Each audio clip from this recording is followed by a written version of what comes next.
बर्गेवाडी, कौलव, भोपळवाडी या परिसरात पेरणीपूर्व मशागतीला वेग.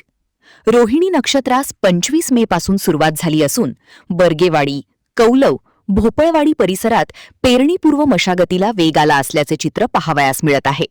बर्गेवाडी, कौलव, भोपळवाडी या परिसरात भात पेरणीपूर्वी कुळव व दिंड यांच्या माध्यमातून शिवार सपाटीकरण करण्यास वेग आला आहे. सर्जा राजाची माध्यमातून सपाटी करण्याचे काम अगदी सुलभ होत आहे. सर्जा राजा तसेच शेतकऱ्यांच्या माध्यमातून शिवारे फुलून दिसत आहेत.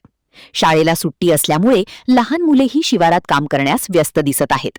हवामान खात्याच्या अंदाजानुसार 28 मे नंतर पावसाचा अंदाज व्यक्त केल्यामुळे भात पेरणीला सुरुवात होणार आहे.